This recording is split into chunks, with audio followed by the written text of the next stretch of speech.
Hello and welcome to all my musical minions to the Forgotten OneCast. I am, of course, your host, CJP. And today we're going to be talking a little differences across the pond. Some US versus UK on how radio and stuff worked over the years. First, I wanted to make a special announcement. We are officially monetized on YouTube now. So we do have the ability. You can send in super chats if you want to help support the channel. We'll be sending up memberships here in the next couple of weeks so that you can also support the channel that way. And we'll have special, member only streams. You'll get first access to new music as it gets posted to the channel, and some emojis and fun stuff like that for the chat. So yay me. And so that's going to be a lot of fun to get that all set up and running. Of course, the tip jar is still always open. So if you want to circumvent Papa Susan and not, have her take 30%, you can always click the link in the comments and donate that way. And then, of course, the new album, Electronic Noise 2, is out and available on all of your major platforms. So I have a little promo spot to let you know where you can find it.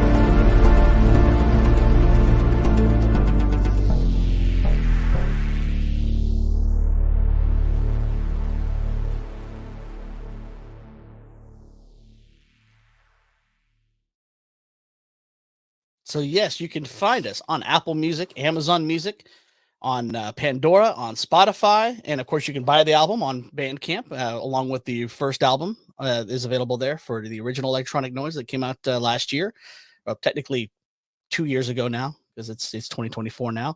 And then of course the other thing we always have to shill is we are an affiliate with Coffee Brand Coffee, and you know what time it is for that because you want to see it.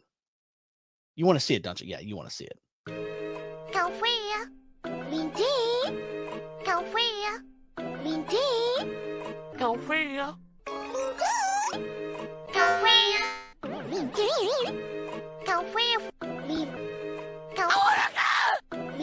Nuts.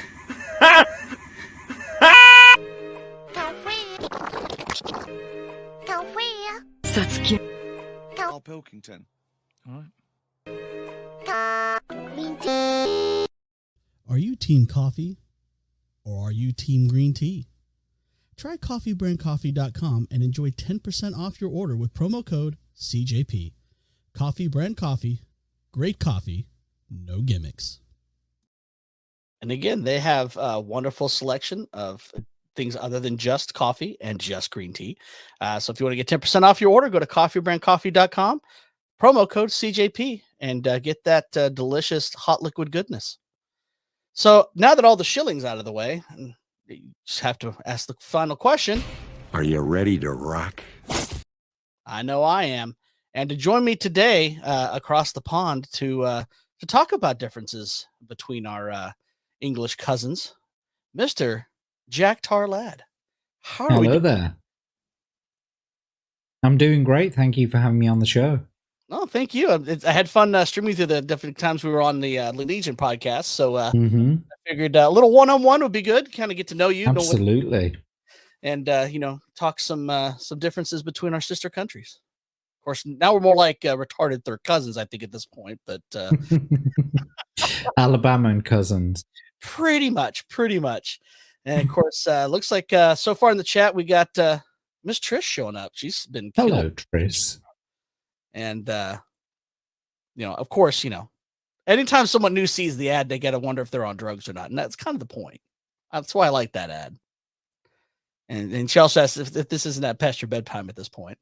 It's getting there, love. Absolutely. Awesome.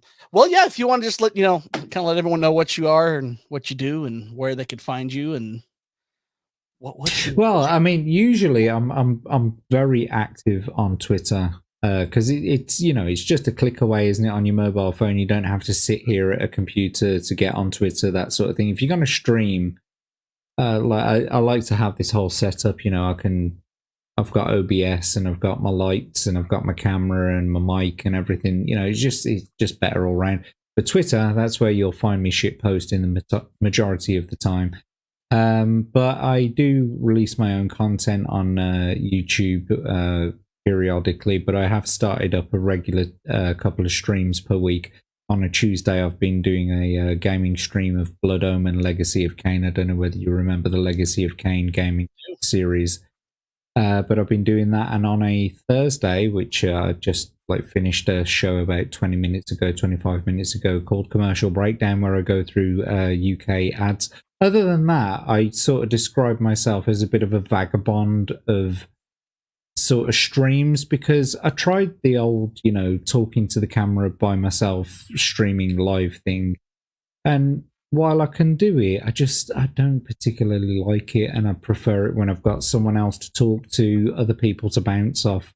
And so I prefer to sort of, and it's nice that people have, invited me on their streams, and I've actually spoken about this a lot over the last couple of days on other people's streams, that this is a sort of form of nepotism in a way. It's not what you know, it's who you know. And just by simply you get into a community and you start talking to the people and you prove your salt, and then they recommend you to other people, and other people sort of see you and they're like, yeah, come on my show, and so before you know it, your whole week's booked up.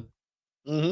And so that's me basically. I'm a shit poster who tries to put out a bit of content when he can, because he's got an in real life family, to lead and whatnot. And so I put out content when I can. But other than that, you'll most likely find me late night on streams about this time of night.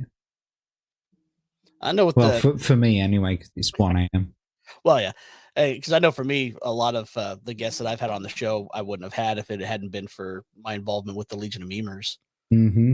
Absolutely, I'm always thankful for them, being able to open the door for a lot of the content I've been able to do on the show. Mm-hmm. Like I had Flood TV on, I would have never gotten him on if I had already streamed with him on the Legion. So. Yeah, Floyd's a real one as well. You know what I mean? He'll. I think he's one for supporting smaller creators as well. Do you know what I mean? Mm. Not saying that you're a smaller creator. I'm just saying he's one. I'm definitely not smaller. Well, that's not what I meant, of course.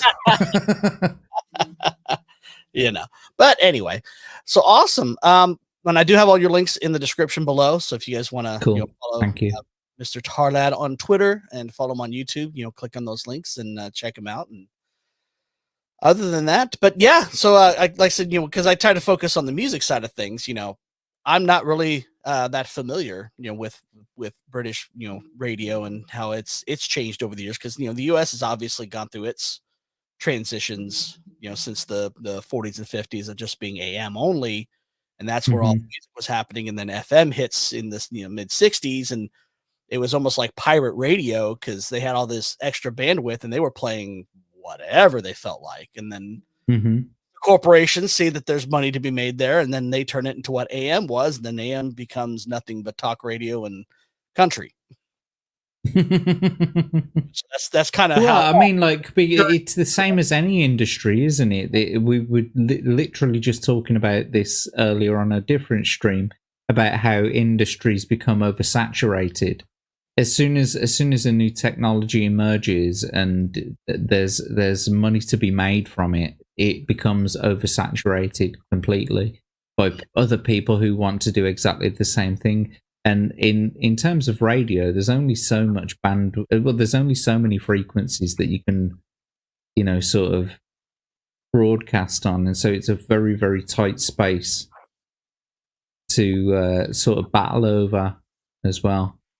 But talking about what you were saying about, the underground of sort of music, John Peel in the UK was a very, very big radio presenter, and his first job was in Dallas. He started on the radio in Dallas, but he's a British man, but he moved over to America. His first radio job was in Dallas, and later afterwards he came back to the UK, and I think he started like doing some work for an offshore pirate radio station, and through that it was like a mechanism of pushing this sort of all the underground music that was coming out, all of the the brand new stuff, the alternative stuff that was coming out that wasn't being played on the mainstream radio stations. He was a vehicle for this on this offshore pirate radio station, and he ended up working for the BBC. They all end up in the corporations. Of course, in America now, there's really only 4 companies that own practically every radio station at this point. So there's not going to be a lot of variation, unfortunately. I've actually run across this where I'll be listening to a song on the radio, and I'll flip to another station, and they'll be playing literally the same song, maybe about 20 seconds ahead or behind. Of course, because it's all a production schedule, isn't it? The producer has got so many. You've only got so many slots in a day. What do you think? A regular song lasts about 3 minutes, shall we say? A radio edit will last about 3 minutes. You've only got so many slots to fit so many songs in per day, and plus you've got all the commercial breaks as well in between that, all the news and everything. So yeah, I mean they purposefully make these schedules as well, and I think a lot of them are very. I know exactly what you're talking about. I've flipped from station to station before, and it's almost been like song for song, almost exactly identical. You know what I mean? And you can sometimes I've flipped stations and it's been exactly the same song, and I've been like, have I actually changed the channel here? You know what I mean? I wish I still had the recording, and it was on an old phone. I actually recorded that when it happened, and I was waiting in line at a fast food place to get my food, and I was just flipping back and forth to see where in the song they were.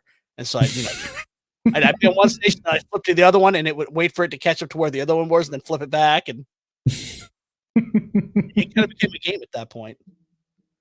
And of course, the formats have changed quite a bit as well, because oh yeah, I really remember back when I was a kid that even the top 40 stations, they still played a more broader range of music, where it's now kind of become a lot more niche than it used to be. Like you have specifically the country station, specifically a rock and alternative station, specifically an R&B station. Yeah, well, I mean, I kind of like that idea as well, though, because you can go to the. I mean, all right, you have like sort of a mix station, do you know what I mean? And you have those middle of the road stations where anyone can kind of listen to it. But I like being able to like go to a station where I know that it's going to be exclusively alternative rock, for example. You know what I mean? And I can listen to it, and I know that it's going to be something that I listened to when I was younger, or something that I'm going to be into. You know what I mean? I like that rather than it's nice to have that choice. Whereas on the old sort of radio, you were kind of getting just a mix of everything that was coming out at the time.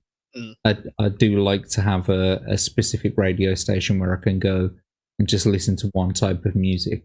And a lot of it, 80s, I think it was influenced by MTV, because MTV was playing pretty much everything all at once. They weren't really genre picking for the most part at that time, at least in the early days of MTV. So the radio stations were a lot of times, reflecting that sensibility. Well, I mean, the MTV is sort of the new tech, isn't it?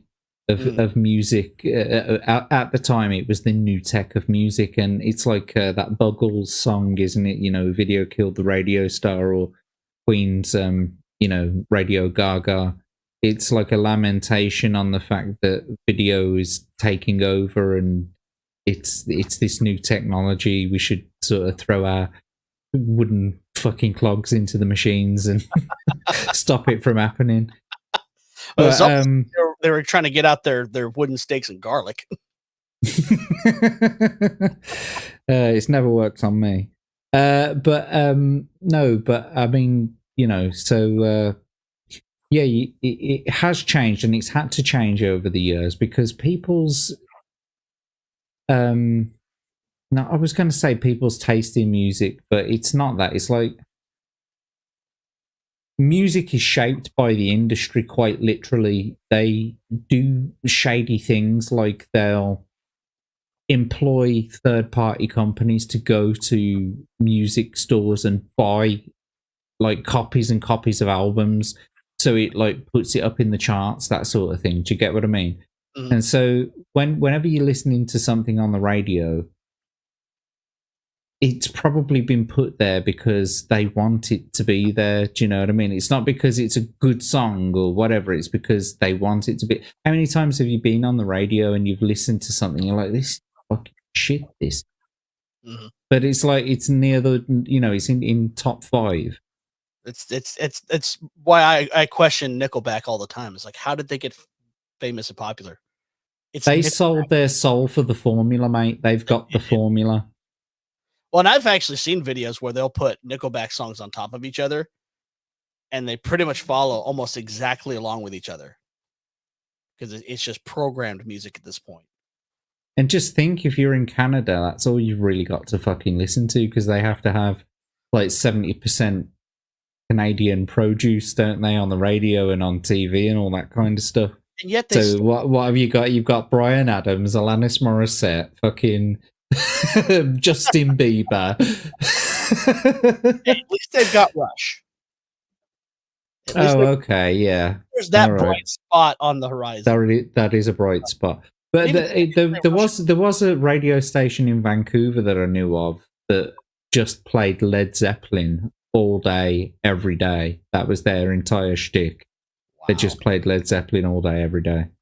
Well, don't know how they got away with that. There was a story of, I think it was in Arizona, there was a radio station that was changing format.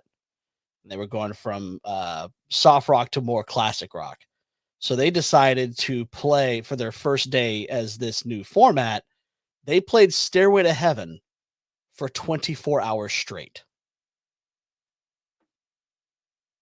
Wow. Yeah. Just on repeat. On repeat for 24 hours they played Stairway. No ads. Well, I mean, they still had breaks and stuff in between. Okay. Because I mean they're governed by the FCC, so they've got to put in the commercial time and all that stuff. So, but they still, when it wasn't commercials or ad breaks or station identification, it was Stairway. I mean, I like that song. I don't think I could listen to it that many times in a row and not go crazy. I probably have listened to it that many times. No, not that many times in a row. Sure, not for 24 hours, not consistently like that. No. I feel like I probably could though, but then I'm thinking to myself, I might get bored of it, and then I might never want to listen to it ever again, and I don't want that to happen. But Tulsa, trying to end it from earlier, girth is not everything. Not the size of the boat; it's the motion in the ocean. It's not the size of the tackle; it's the worth of the girth. Exactly. Here you are. I've never heard that one before, but I'm going to steal it. I actually made that one up one day when I was kind of high. And the sad thing is, I actually, knew how to use tackle correctly. Of course, then again, my formative years in junior high and high school were basically Monty Python and Rowan Atkinson. That's so what were you watching Rowan Atkinson in then? It was Mr. Bean and Blackadder. Oh, of course, yeah. He was also in not the 9 o'clock news, which is that's the first thing I ever remember seeing him in. Oh, really? And oddly enough, I haven't watched it since I was a kid, but for some reason, there's one specific joke that stood out to me. And I don't know why, but it was like, he goes, what do you call two milk duds fused together? Milk dudes.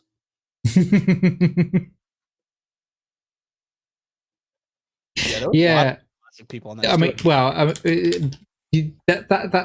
that's a lot of the BBC as well. I mean, all of those people, you know, Stephen Fry, Hugh Laurie, like Ben Elton, who else? All of the sort of young ones cast, you know, like Rick Mayall, Ade Edmondson.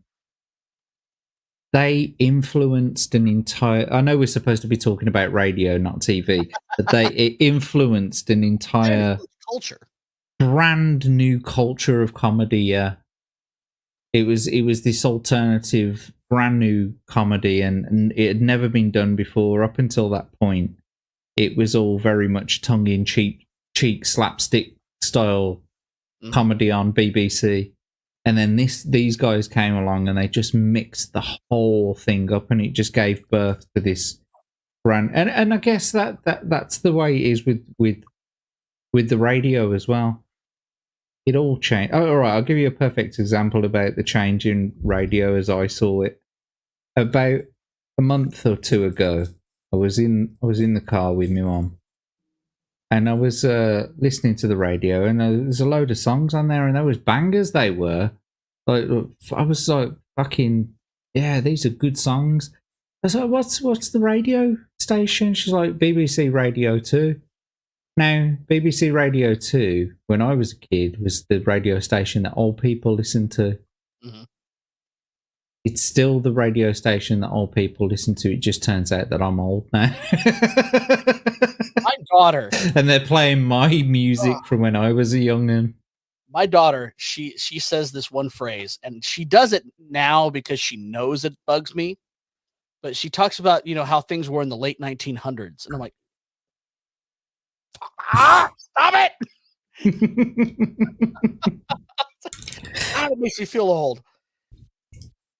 But yeah, it's when the oldies station is playing your music, and when you're like, for me, the oldies station was playing 50s and 60s. Yeah, that's exactly. Oldies station. Now that's, you know, ancient news station. Yeah, well, I mean, it's like, you know, for me, like, when I think of the 70s, I think 30 years ago, but that's not 30 years ago. No. You know what I mean? It's a long time ago now. You know what I mean? And that's, it's just a matter of perspective, isn't it? Really. You know, you live your life still feeling like you're young. Mm-hmm. You know, you never really change out of that sort of feeling. You feel like you're 16, but your body sort of starts giving up on you. It doesn't give up. It just takes a vacation. It's like, I ain't coming back. It's like the dad in the home that's, you know, that's going out for cigarettes, and then you never see him again. I never experienced that because I'm white.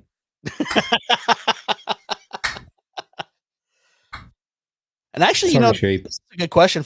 Master Tulsa is my bass player that I play with in our we have an 80s cover band that we play together in. And I don't know, do the UK channels have like morning zoo type radio shows? What's that? Because like in America, you know, a lot of the stations, especially the rock ones, they'll have kind of a comedic show in the mornings.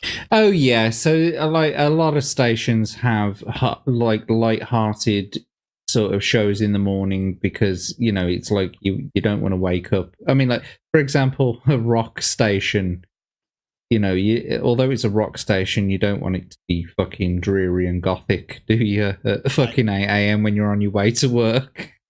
You just want to listen to some rock tunes, don't you? So yeah, I think a lot of radio stations have adopted that sort of jaunty sort of morning show where you do like celebrity birthdays and, you know, all that kind of, you know, that crap. I used to be on the radio myself back when I was very, very young, and it didn't last very long.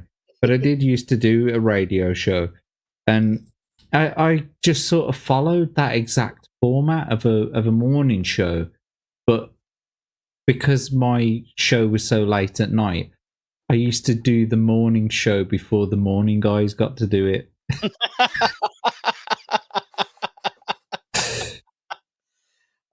Well, and what the one thing that I do miss is we used to have in a radio station near where I live. Their call letters are KMOD. They're supposed to be KMOD, but this sounds like commode.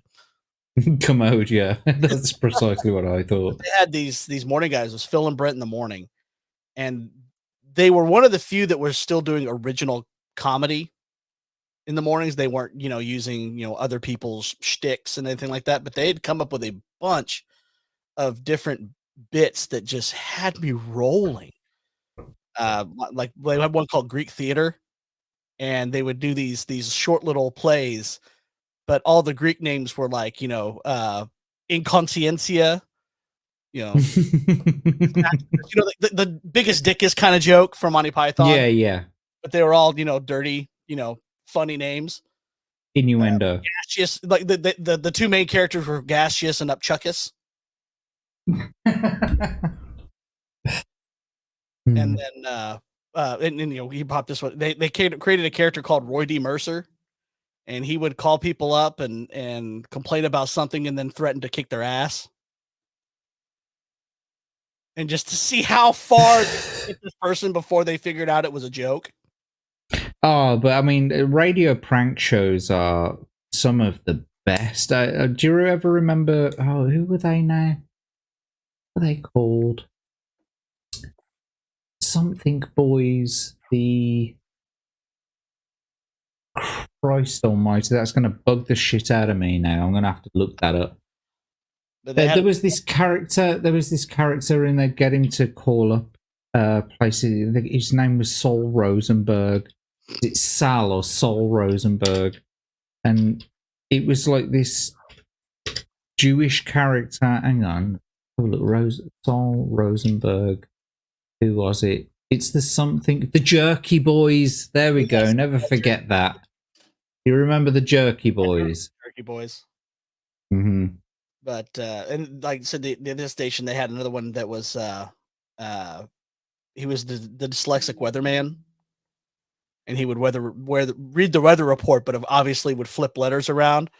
And one of the best ones is it's like, it's so cold out there it makes my hipples nard. But yeah, because you can get away with that, can't you? Because it's like you say, it's innuendo. Mm-hmm. You know what I mean? They used to do that on BBC TV a lot. There was a show that specifically did that called Porridge. It's an old 60s TV show about some guys in prison, but they would use words. Oh, all right, I'll give you a more modern example, like Red Dwarf using the term smeghead. You know that it doesn't mean smeghead, right? You know that it means something else, but it's a swear word that you can say without actually saying the swear word. You've alluded to a swear word, or you've alluded to something that is not acceptable, but because you haven't actually said it, it doesn't break any regulation rules. And that's what I think is missing in music in general is, I miss innuendo. Like with Steve Miller Band saying, I really like your peaches. I want to shake your tree. Mm-hmm. I know exactly what you're talking about. Nowadays, most of the lyrics, it's like they're just reading straight out of Penthouse Forum.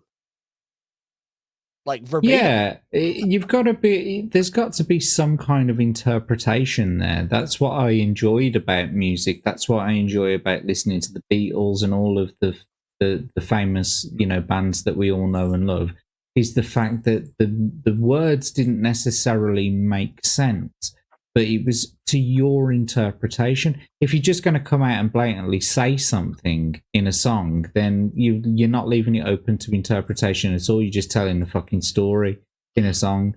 And what's more is you're just being blatantly crude about it in some cases.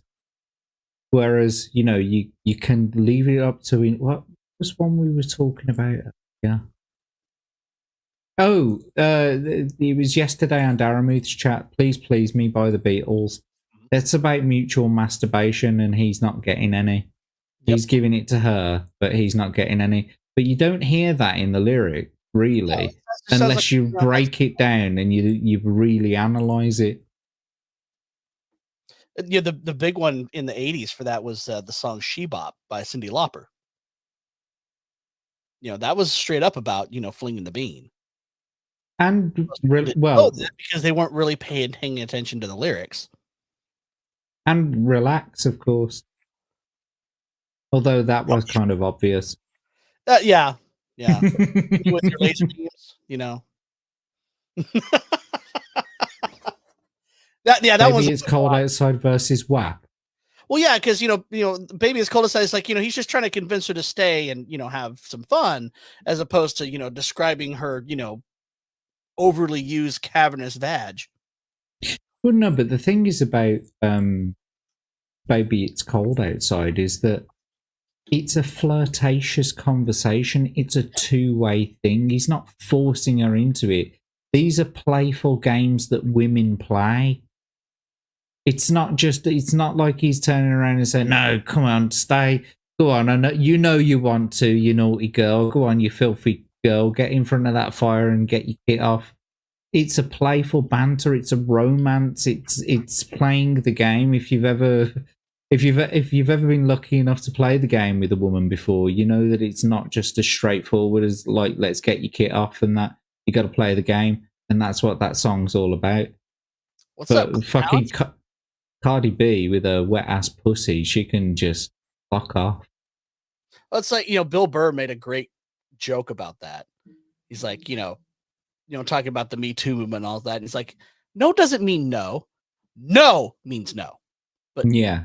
No, stop. No, you. Come on. Yeah, yeah. It sounds fine. That's going to be clipped. It's like it sounds fine until it's read as a transcript in a trial. No, stop. You're being so bad. That's not how you fucking meant it.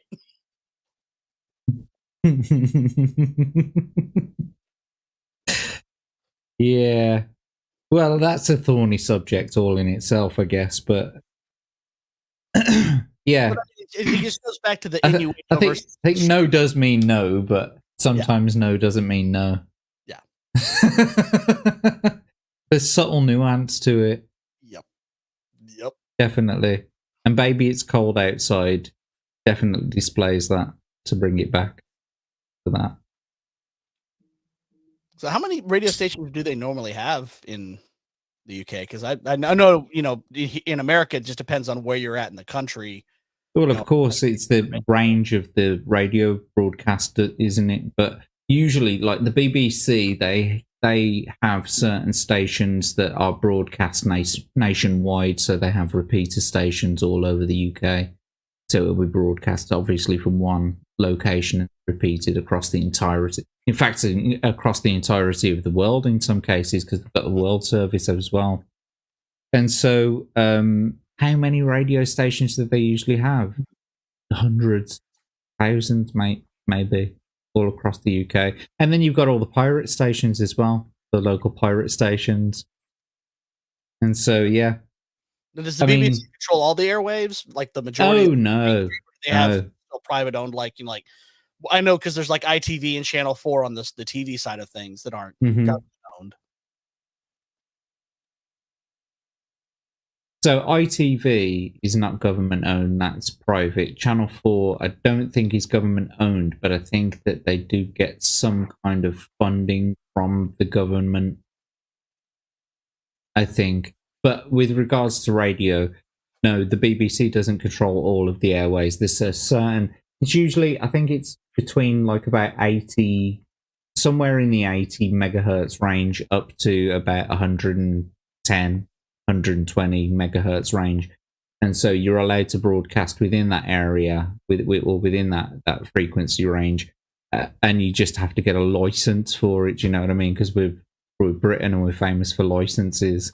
So you got to get a license to broadcast, and as long as you've got the license to broadcast on that specific frequency, and it's within a specific wattage, output, you're good to go. So it's not that different from the way we have it set up here. Of course, for here you have to have an FCC license to broadcast, and then obviously there's decency standards you've got to follow that are we're regulated by Ofcom over here. Yeah. So any broadcast, whether it's television or radio, it's regulated by Ofcom, and they set the standard, and they'll fine you if you do anything bad. Yeah. For the land of the free, we do regulate a lot of shit here. Same here, mate. It's ridiculous. But then again, most of the radio stations are all owned by either Sinclair Media or a bunch of different small. Well, that's the thing, isn't it? That owns it all. Yeah, that's the thing. You think that it's all separate entities, but realistically, when you look into it, it's always owned by some fucking overarching, like you say, conglomerate. And unfortunately, that doesn't really allow a lot of creative freedom and being able to get other artists out that wouldn't normally, which is one reason I am thankful for YouTube. It's been able to promote a lot of artists that I would have otherwise never heard of. Social media in itself, not just YouTube. I'm not going to give YouTube all the credit, but YouTube has been a big contributor to it. But yeah, being able to put your music on SoundCloud, being able to upload share your tunes with your friends. You can literally talk to someone across the other side of the world at the speed of light now. You can share your data, like the bandwidth and the speeds that we've got when it comes to fiber optic internet and the satellite technology we've got. We can communicate our music instantaneously with anyone that we want to. And so to be able to do that, it completely wipes out the control that the mainstream sort of radio stations, TV stations, the mainstream media, they all had over everyone. Now anyone can get on a camera, come and get on a podcast, become a celebrity or a pseudo celebrity or whatever you want to call it. We're kind of celebrities in our little group, I guess. You know what I mean? The people in the chat here, they see us talking. I guess we're I'm not saying we're celebrities. I'm just saying we're kind of like celebrities. Do you know what I mean? Because we're on a TV show. We're our own little celebrities. Everybody's got their own little thing that they're doing, and I'm here for it. Totally here for it. Like you with your doing all the GoldenEye, the taking the sound fonts and using them to create different music. And so yeah, I think that's fucking awesome, mate. I really enjoyed listening to that. Like most people have the 30-second countdown. You got the watch, the GoldenEye watch. That's awesome. That is. And that is with the sound font as well. So it's the same song that I use we use it for the Legion. So I just remixed it with the sound fonts for my own. That's awesome. And I have been having a lot of fun with that. In fact, I just finished up recording the Castlevania 3 soundtrack fonts. So I've got that whole thing. It's about 45 minutes, and it's every track in Castlevania 3. Wow. I'm just got to get the video put together, and I've got. So do they come out like in MIDI files or something? Some of them, yes. I'll try to find a MIDI file first if I can, and then I'll obviously have to correct it, and then change out instruments and rearrange it, and add a good beginning and end to it. A lot of times, especially for some of the more complicated ones, I've had to go in and either put in the WAV file and just do it by hand, which is tedious. Yeah. They do have a program where you can actually rip the NSF file and convert it to MIDI, but you still have to go in and correct it because you have to know the time signature and the tempo beforehand, or it creates it in a really weird truncated format, and you have to do it's still a lot of tedious work by hand, but I try to find the MIDI file if I can. What's up, Horny Alf? How you doing, Alf? It's the Milmachian master of memes. But yeah, that's how I usually... That's Melanie Mac's son. Apparently, Alf came from Melmac. Yep. He needs to use that. I don't know whether it'll stick. Well, he's married though, so I don't. Yeah, but I mean, this is the internet. It's fantasy land. No, true. That's true. Apparently, I'm 640 years old. Are you Time Lord? Not quite. People say that I'm a vampire, but I'm not a vampire. And then some people say that I'm immortal, but I'm not immortal. I just haven't died yet. That's the law. At least that you know. Yeah. You could be in a simulation. You could be a battery in some giant machine. Oh, God, I hope so. At least it would give my life some meaning. That's true. That's true. We've deviated a little. Is that, kind of, a big show here, especially in the 60s up until the 80s. Yeah, really ended in the 80s that helped push a lot of music out there was American Bandstand.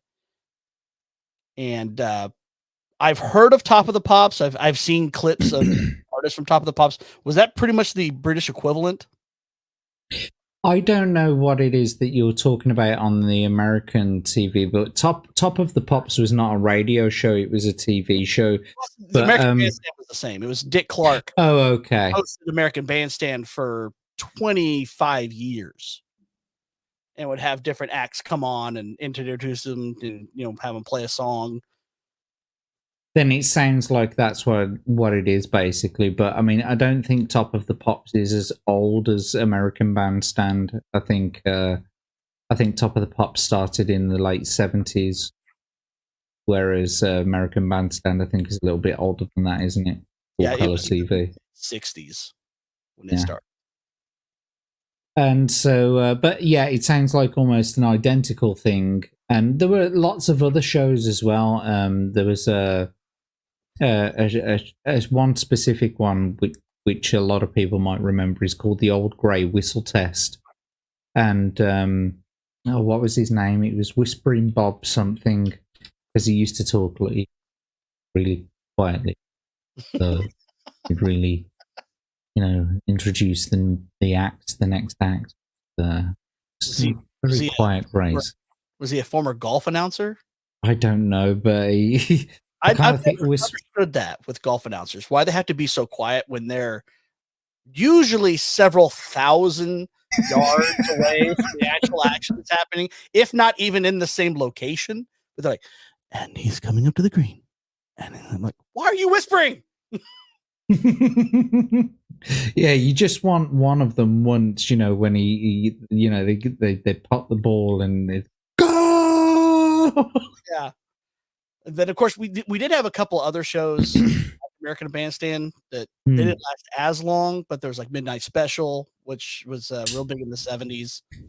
And then of course Soul Train was the African American equivalent to American Bandstand, where they'd show a lot more of the R&B and soul artists of the time.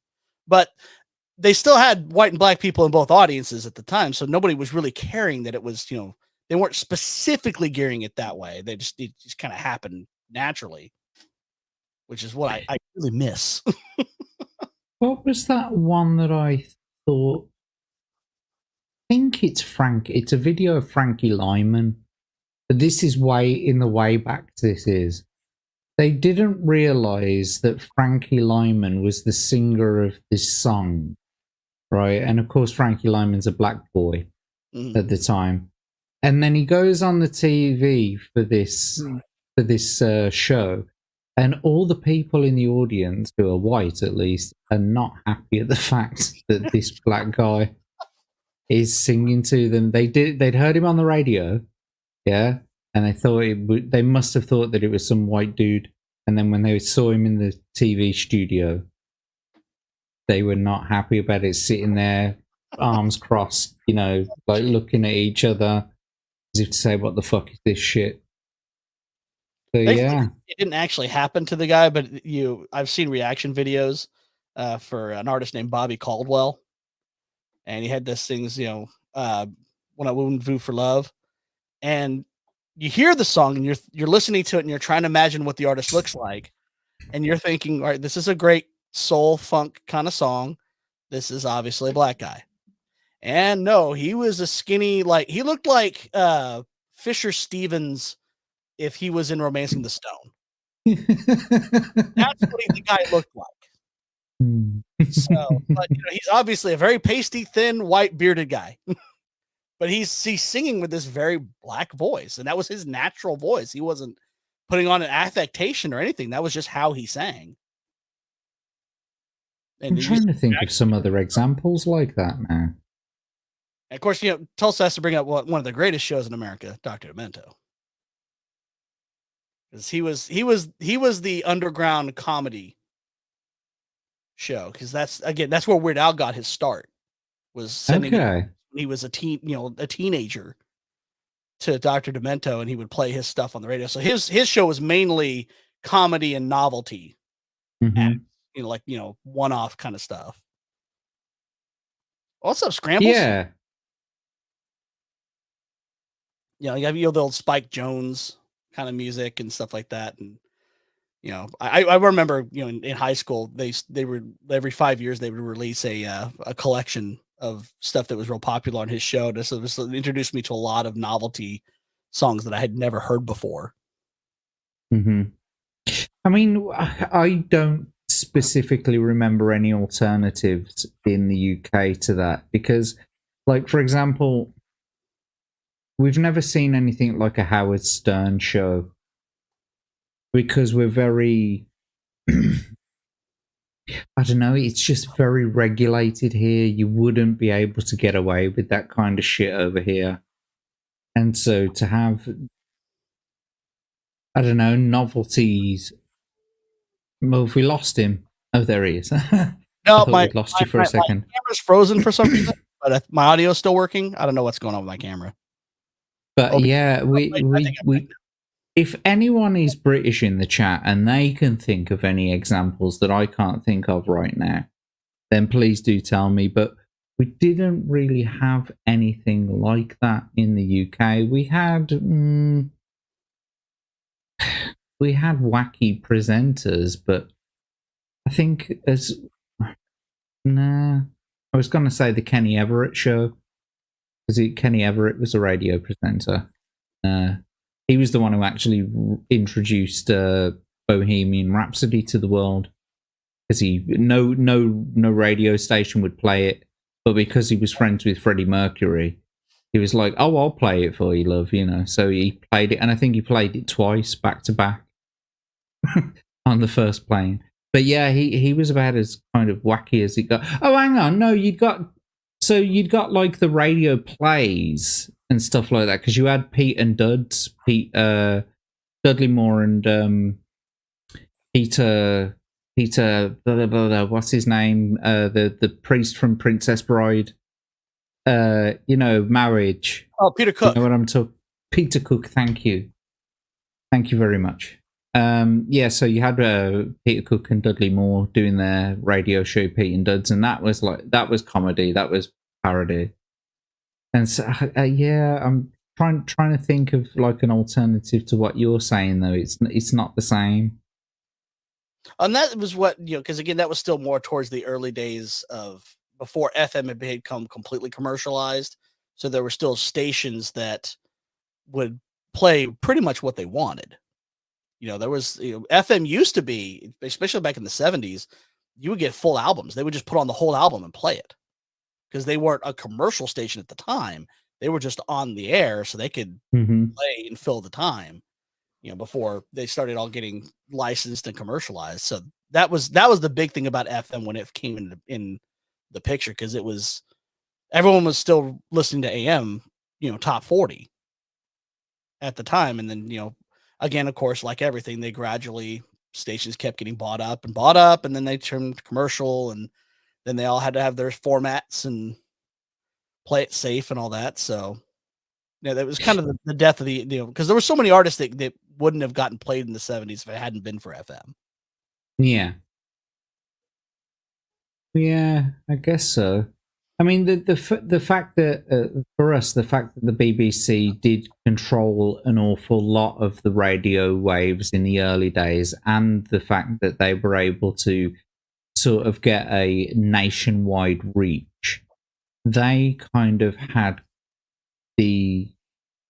Otherwise, it was just regional stations. You get what I mean? But because BBC had the nationwide reach, they kind of dictated what was in the charts and what was being played on the radio. So unless you had some really niche sort of regional radio station and that was what you listened to, you wouldn't get anything that was underground, and you wouldn't get anything that was out of what they really wanted you to listen to. And Scrabble's popped in and said he wanted to thank the UK for Prodigy. They're his favorite band, along with Leonard Skinner, which that's a pretty wide gap. Two completely different things. But that's the beauty of music is, you don't have to, you're not, it's not like, going to a Chinese restaurant or going to, a Mexican restaurant. You can go to a buffet and get everything. Mm-hmm. I just want to say on that though, yeah, how can we mash that up? I'm a free bird, twisted free bird. Oh yeah, I do remember. Smack my bitch up. Yeah, they've changed that recently. Did you know that? Mm-mm. Yeah, so the Prodigy still, even though Keith is dead, they still go on tour and they still perform. And rather than it being smack my bitch up, it's now change my picture. Well, like Pat I don't know why. Decided she's no longer going to play "Hit Me with Your Best Shot." Okay. Like one of her biggest hits, she's not going to play anymore because apparently, people are way too sensitive. Yeah. And that's another thing that's shaping radio today, isn't it? Obviously, is the political sort of narrative and spectrum. We're seeing a lot of changes in the demographic of radio presenters over here, of course. And yeah, it's just, it's not the same as it was. Radio will never ever be the same again as what we grew up with. It's never going to be the same. No. Oh God, no. I mean, it's like, Tulsa bringing up Blazing Saddles, the only thing they could do today would be the opening 10 and ending 10 seconds, which now they've added that, like 2-minute video at the beginning of it on HBO Max, explaining these are outdated stereotypes that don't reflect current problem. And you don't even need that. I don't understand why any of that shit is necessary. Just get on with it. If you don't like what it is, don't fucking watch it. If you get part way through it and you disagree with the message of it, then you can walk out or switch it off. You don't need a fucking warning. What is wrong with people? It's just, I think the problem is, and a lot of it stems from a lack of religion, very honestly, but we've replaced self as the thing we look to. So if you insult or make fun of something that I like, it's now a personal attack. It's not, just saying, oh, that band sucks. You've heard my person say. Yeah. I love that band. I absolutely love that band. How dare you say anything that could possibly be, contrary to what I feel and believe? Yeah, because we've replaced God. We basically replaced God with self.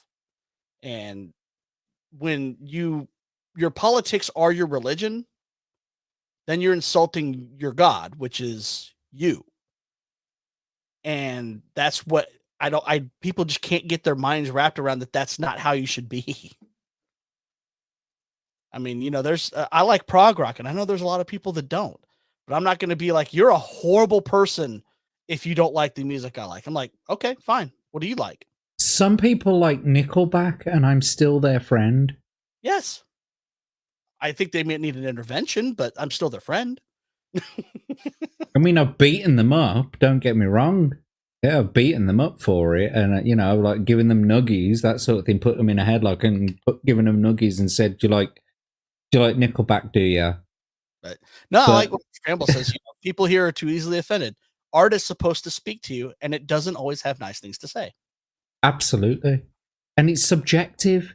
That's the whole point. It was, that's why interpretive songs are much better, because it allows you the freedom to travel somewhere in your fucking head when you've got your headphones on. You're lying there in your bed or sitting on the sofa and you're just listening to music on your headphones.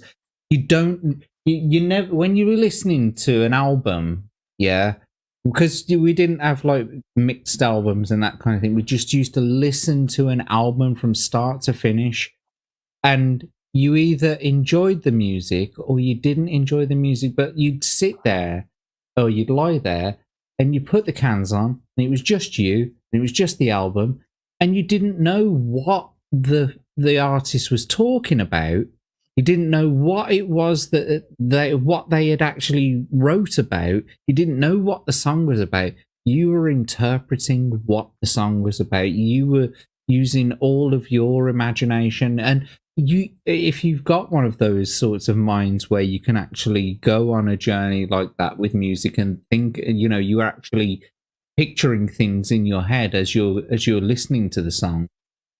That's what it was all about for me, at least, was to interpret those songs in my own way. And then later on, maybe you find out from the artist, no, that's not what the song was about actually at all, and you were completely fucking wrong.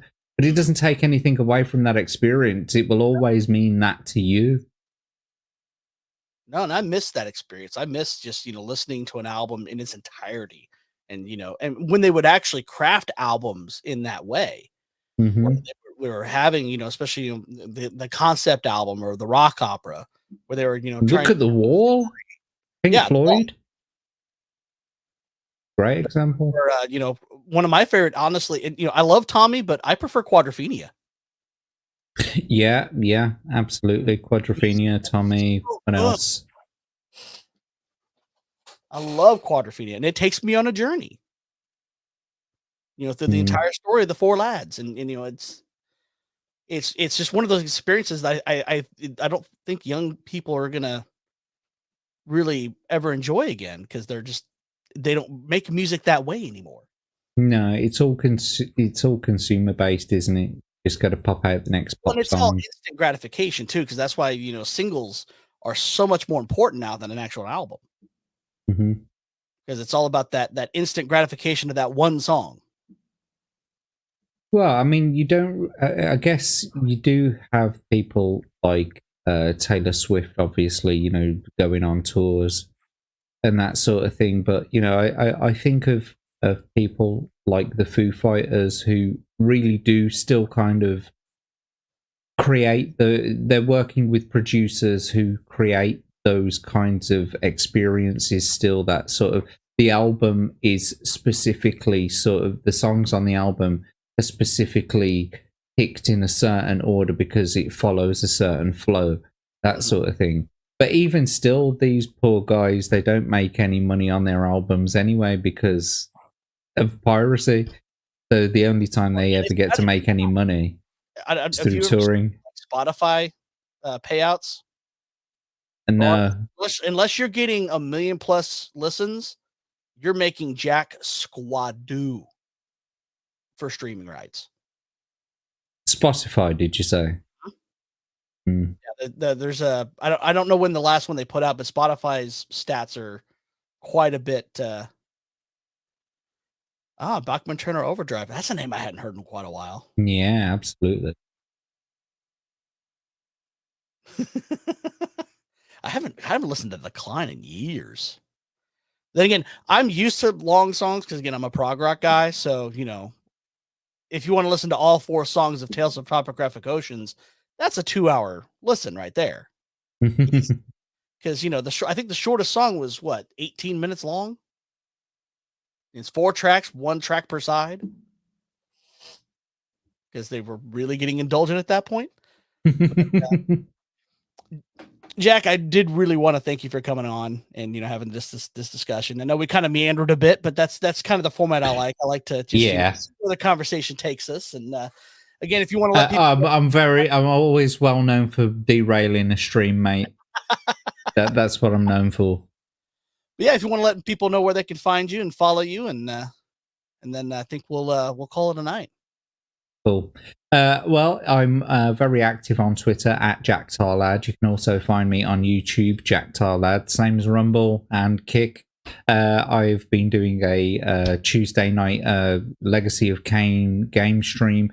I'm also doing a Thursday night it's a stream I call Commercial Breakdown, where I go through some UK ads. I just did one tonight, and it was about Iron Brew commercials, which is a Scottish fizzy pop.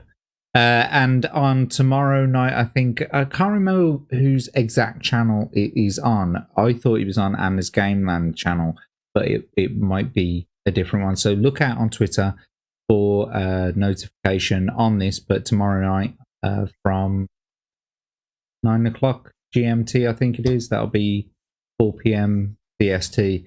I'll be reviewing Tombstone with Anna's Gameland, Ryan, Roger Athay, I think Clifton 3D as well. I think. Anyway, but yeah, that's me. Thank you so much, CJP, for inviting me on the show. I've had a blast. It's been great talking with you about this subject. And of course, you're always welcome back anytime. Thank you. I appreciate it. I'd like to talk to you more about the work that you're doing with all of these GoldenEye sounds and Castlevania and that. Yeah, because I just ran a poll on both on YouTube and on Twitter, and apparently everyone wants me to do Mega Man next, which is going to be a long one because there's 6 NES games to go through, and I'm really looking forward to working on 2 though, because that's kind of universally considered the best of the Mega Man soundtracks. And trying to figure out how I'm going to interpret them, if I'm going to keep them as more to the original as I can with just the added instruments, if I'm going to do some extra stuff. I still haven't quite decided yet. I'm just going to see where the music takes me. Well, I mean, the reason why I'm quite interested in it is because I did experiment with some stuff with GoldenEye previously myself, and so I downloaded or I'd got the ROM, and then I'd got some software which allowed me to rip the MIDI files straight from the ROM file, basically, and I put that into Fruity Loops. And because I've got a whole bunch of orchestral VST, I actually made it rather than using the very low sample rate sound files from the game, I actually updated it, and I tried to make it more, one of the songs at least, more orchestral. And so I did experiment with that. And then when I saw like what you had been doing with the GoldenEye music, I thought, oh fuck, I bet he knows a lot about that. So I've been dying to actually get into a conversation with you about it. Well, yeah, we can bring you on another time and I can pull up Cakewalk and show you exactly which sound font I'm using and what's available in it, because it's actually quite versatile. I've found there's a lot of really good sounds. The church organ is actually surprisingly good for a late 90s sound font. And I of course I used it liberally in Castlevania because it helps that gothic feel. Yeah. And when you put a really heavy reverb on it, it gives it that, I'm in the cathedral listening to someone play a pipe organ type feel, which, I could sit and listen to someone play a pipe organ in a church for hours and be perfectly content. Absolutely. Perfectly. Absolutely. Content. Well, again, Jack, thank you so much for coming on. And I said, I don't have a guest for next week yet. Still working on it. I'm trying to get a panel show together with TJ and Game Musician, and I think I'm going to try to get DJ Access back on as well, because Game Musician had an idea of everyone coming up with their top like 5 RPG soundtracks and kind of seeing, Mm. different ages, what's going to be, on your list as opposed to my list, and kind of go from there. Because I'm obviously there's going to be some definite crossover because the Chrono Trigger is going to be on the top for a lot of people. The Legend of Zelda series, they have very good soundtracks. Anything Nintendo really has got a very good soundtrack to it. I don't know where they get their sound designers from, where they get their composers from, but fucking hell, Nintendo know how to add music to their games. They know how to sound design. Yeah, they really do. Them, Konami, and Capcom are really my top 3 when it comes to companies that have some of the best soundtracks. Mm-hmm. And Sega to an extent, some of the especially the Sonic stuff is really good. Some of their more off the wall ones. Skies of Arcadia is one of my top soundtracks for RPGs, and I've been waiting for a master of that for 15 years now.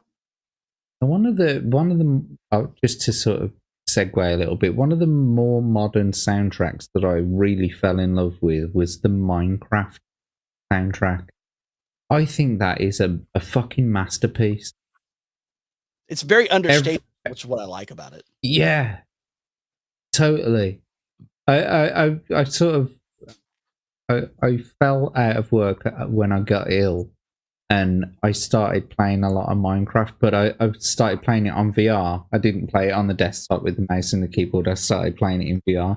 That was wicked. But I had it on the headphones all the time, and so just having that whole experience, and that's what it is as well. Like I was saying to you, it's that whole like going on a journey with the soundtrack in your ears, and so you hear this whole soundtrack as you're playing the game at intermittent points. And you don't ever know when it's coming. It just plays whenever it wants to play, and then it stops playing for a bit, and then you hear nothing for ages. And then out of nowhere, this whole new song that you've never fucking heard before just starts playing. And it genuinely is a brilliant and understated, as you said, soundtrack. So, yeah, that's one of my favorite new ones anyway. Awesome. Well, we can keep this conversation for another 4 hours, but yeah, let's get it ended. Again, what I want to thank everyone for coming on and watching us on this journey. And as I always say, everyone, just keep making music. Good night. Absolutely. You have a wonderful evening.